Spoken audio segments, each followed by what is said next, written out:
oprostiti čovjek. Kad čovjek dolazi njemu, traži oproštenje, Bog se raduje. Bog se, kaže, raduje smilovanju, u pomilovanju. On uživa kad traži. Bog uživa kad traži. Zato Bog će oprostiti svaki grijeh, da ne znam koji je čovjek učinio. Ako se kaješ na taj grijeh, ako se ne kaješ, nema ni oproštenja.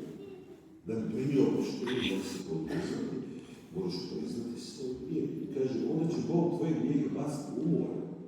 Sve kao da nikad ništa niste se griješili. I veli se ovdje, braćo i sestre, da tek onda, kada mi primamo oproštenje, da se pomirimo sa Bogom, onda će Bog čuti našu molitvu. A sve dok mi nismo raščistili sa grijesima, dok se nismo pokajali, Bog ne može čuti naš vap i našu molitvu. Možda Bog ne uslišava često našu molitvu. Zašto? Zato što se mi nismo odmakli od grijeha. Da bi Bog čuo naš vap i našu molitvu, da bi se uslišio, onda se mi moramo poniziti, moramo se kajati za svoje grijehe. Drugog puta, braćo sestre, nema. To je od početka tako od početka kršćanske danosti. Drugog puta nema povratka Bogu. Jednim put se kajaju. Jednim put. I sad ako ima neka religija, danas ima puno religija, i ako religija ne govori ljudima, pokajte se, oprostite ljudima, budite milosrdni, tako da ne sekta. To nije prava religija. Prava vjera je ona kada svećenici njihovi pozivaju ljudi da se pokaju zbog svojih grijeha, da se ponize, da oproste, da se potpuno predaju od Gospoda. I čuli smo, braćo i sestre, u psalmu, tko je naš Bog, kakav je Bog? Kaže, Bog je milosrdan i milostiv. Ako je Bog milosrdan i milostiv, da i mi tako moramo biti. I zato nas sami se poziva, kao da nas on potiče, kaže, blagosti me dušo moja Gospodina. I sve što u meni sveto imenuje. Blagosti me dušo moja Gospodina, ne zaboravim dobročinstva od njega.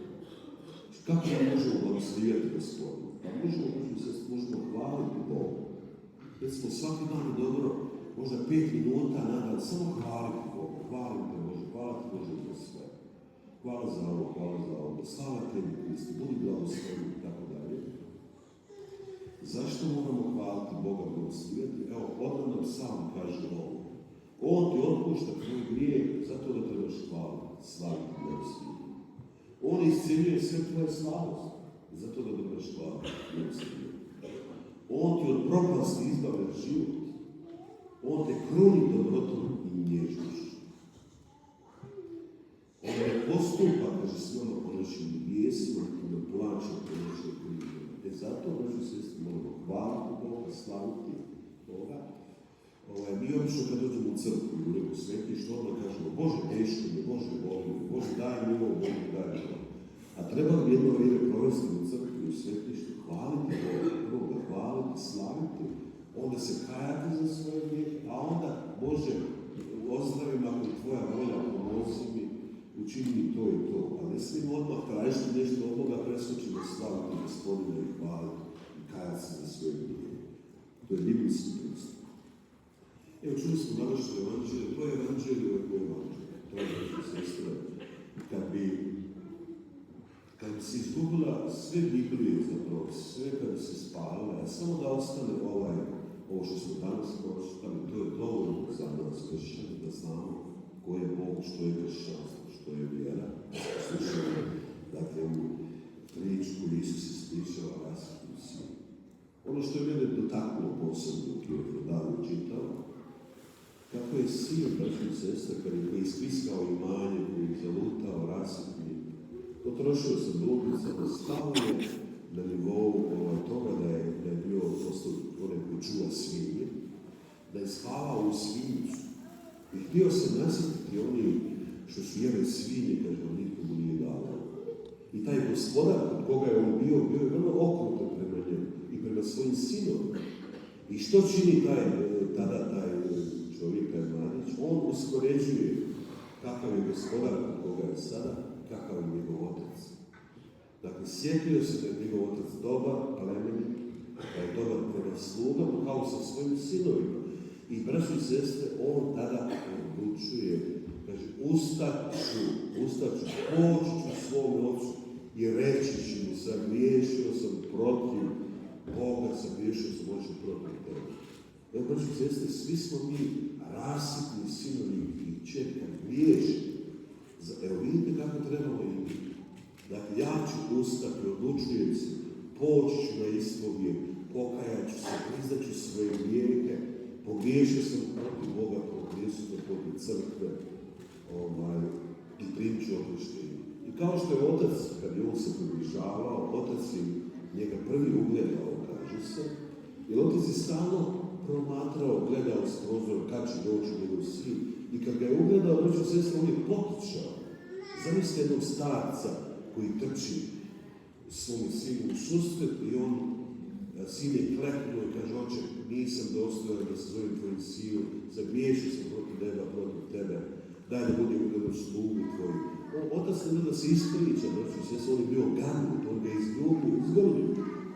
Ima na jednoj slici, jedna slika govori kako otac stavio jednu ruku na usta svoga sina, a drugom ga je grlio svoga sina. Dakle, tako mu je iskazao ljubav na jednoj freski, kao što sam vidio, gdje otac ljubi svoga sina u usta, tako se obradovao, tako ga je preplavila. Dakle, samilosti, to je, braćo i sestre, Bog, Otac koji se radi i nama. Kada se mi vraćamo, kada se kajemo za svoje grijehe, kada prilazimo, on će nam oprostiti preko svećenika, u sakramentu ispovijedi, sakramentu pomirenja.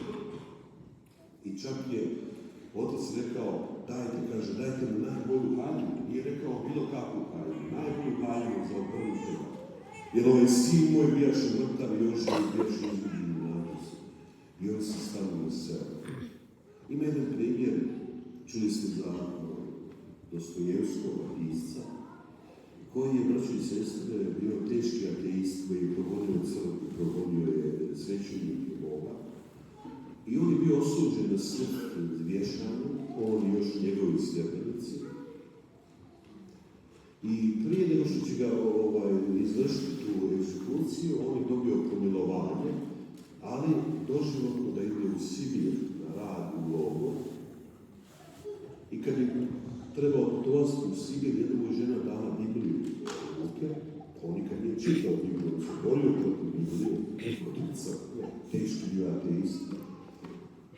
I njemu je dobro došla Biblija, braćo i sestre, budući da je pušio, on stalno kidao listove, zamatao i pušio Bibliju, pušio je, zamatao. I kad je došao do ovoga poglavlja, što smo sada čuli, da ovaj Hristov raspravni sin, on se malo zagledao i počeo čitati.